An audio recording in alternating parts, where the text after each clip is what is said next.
Ask health solutions के CEO वैभव सांघवी जुड़े हैं, उनसे बात करते हैं। वैभव जी, गुड मॉर्निंग। और कंसिडरिंग आप एक लॉन्ग शॉट फंड रन करते हैं, आई एम श्योर आपने उस गिरावट में काफ़ी अपने आप को बचाया भी होगा। अब जो मार्केट में रैली आई मार्च में जिस तरीके की, इसके बाद अब आपका क्या व्यू है और इस समय आपका लॉन्ग शॉट रेशो क्या होगा मार्केट में? So Anuj, I think of course from October to February हमारे फंड के लिए तो बेहतर था ही, but in any case from end of the February perspective हमने एक आउटलुक नोट निकाला था बीच में कि वहाँ हम बोल रहे थे कि हम मार्केट में कंस्ट्रक्टिव हो रहे हैं।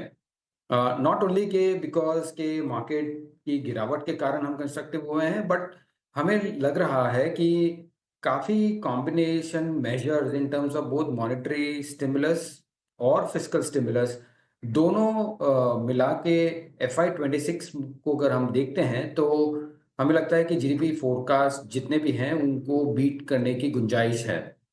सो हमें लगता है कि ग्रोथ कैचअप करेगा और इसी के कारण अर्निंग्स जो अभी तक डिटीरियोरेट हो रही थी, हमें लगता है कि सेकेंड हाफ ऑफ FY26 में ये अर्निंग्स का दौर रिवर्स होगा वापस इन टर्म्स ऑफ ग्रोथ वापस पकड़ेगा। So all in all after that correction valuation जब लार्ज कैप में रीजनेबल हो रहे हैं, हमें लगता है कि ये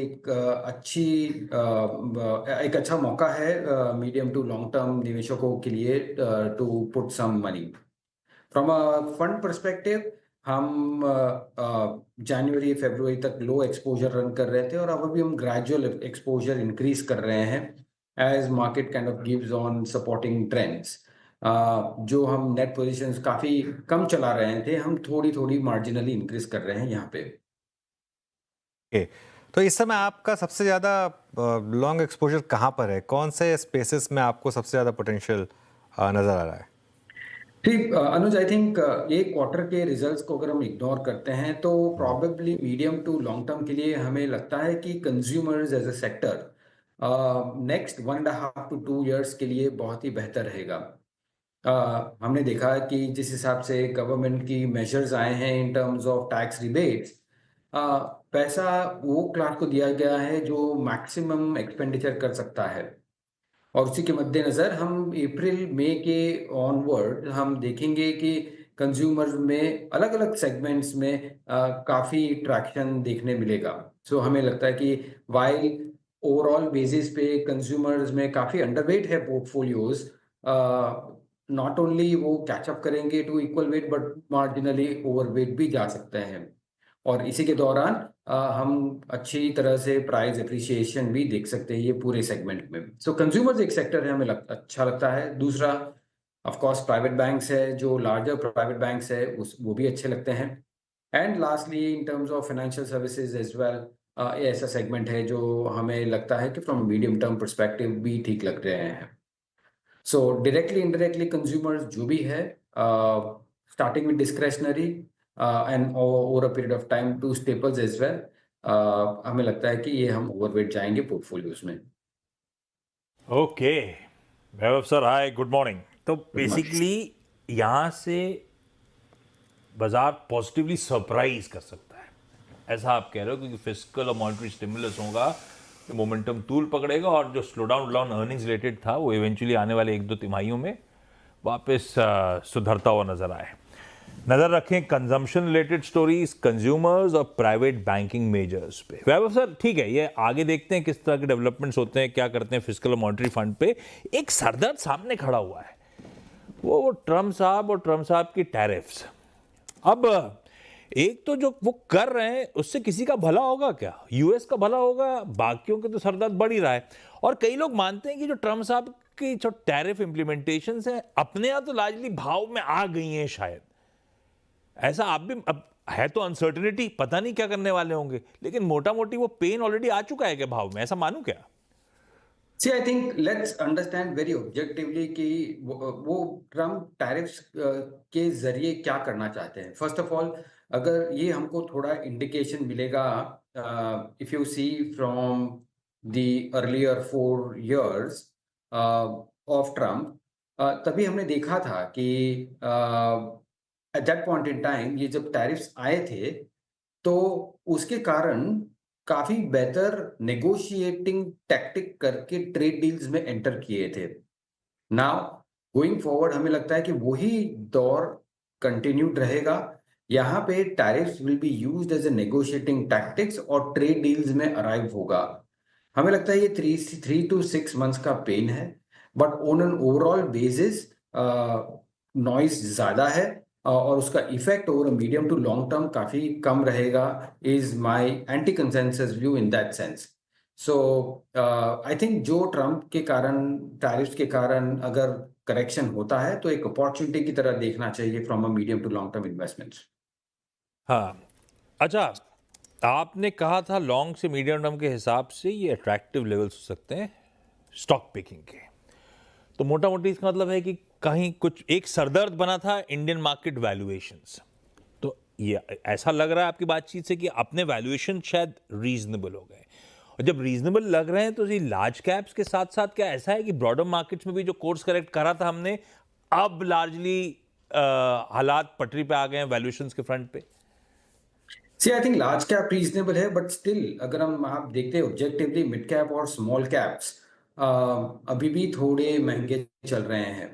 सो उसमें हम वेट करेंगे before aggressively investing, but large cap at every decline हमें लगता है कि एक पॉजिटिव रिटर्न देने की गुंजाइश रखता है। एंड लास्टली अगर आप इंटरेस्टिंगली देखेंगे तो एफपीआई फ्लोज भी पॉजिटिव हो रहे हैं।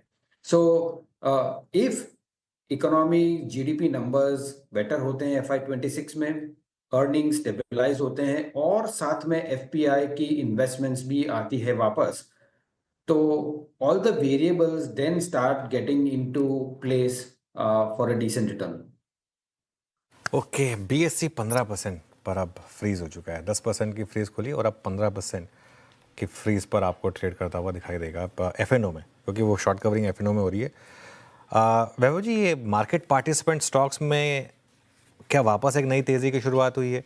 क्योंकि इस स्पेस ने काफ़ी शानदार रिटर्न्स दिखाए थे, उसके बाद करेक्शन भी ब्रूटल रही थी, लेकिन अब अगर मार्केट इंप्रूव हो रहा है तो क्या ये स्टॉक्स भी इंप्रूव होंगे? जी अनुज, आई थिंक ये directly related to the market movement है एक तरीके से, बट अगर हम देखते हैं कि मार्केट का एक प्रॉब्लम भी है कि वो एक्स्ट्रापोलेट करते रहते हैं in terms of the numbers, earnings, under not I mean forgetting के at the end of it ये सिक्लिकल सेक्टर है इन दैट सेंस। सो आप सिक्लिकल सेक्टर को कितना मल्टीपल देते हो, ये बिगेस्ट क्वेश्चन मार्क है। Of course business matrix improve हुए हैं, लार्जर इकोसिस्टम इंप्रूव हुई है, ऑडियंस बड़ी है, but on an overall basis they are also prone to market movements over a period of time. Also उसमें रेगुलेटरी अगर what is intervention होती है in terms of various rules, regulations जब change होती हैं, तो I think all of these get affected on these sectors as well. So हमें लगता है कि bigger call would be to understand the multiples of these kind of names for a medium to long term outlook.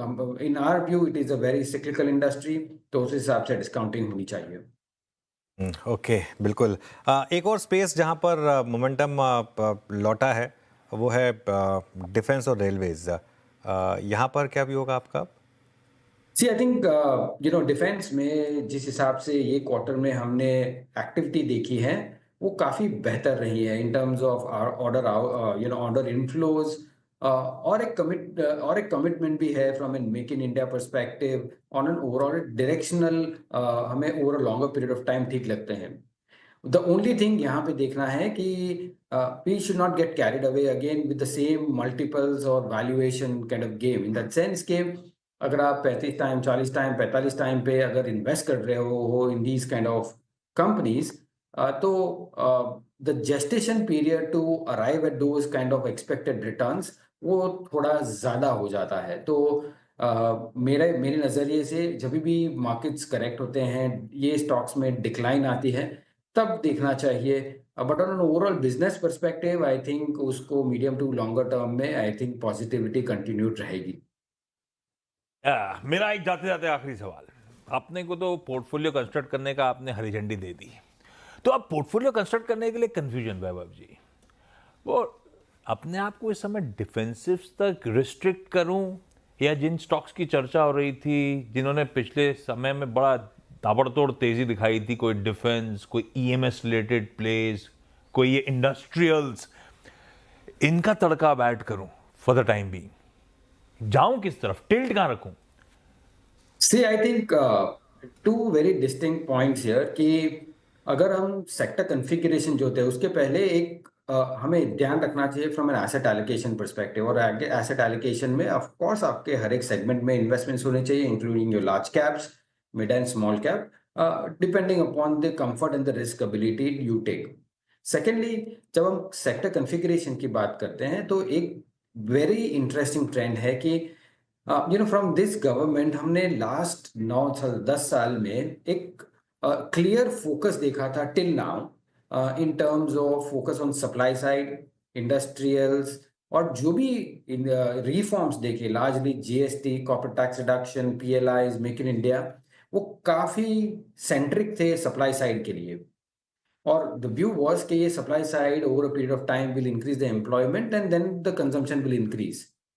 But last 10 years इतना हो नहीं पाया from a consumption stand point. और इस तरफ at this point in time in the last 6 months हम देख रहे हैं एक distinct change both from a state and the centre basis, जहां वेलफेयर एक्सपेंडिचर इंक्रीज हुई है, tax rebates increase, hands in the money in the hands of the consumers आए हैं।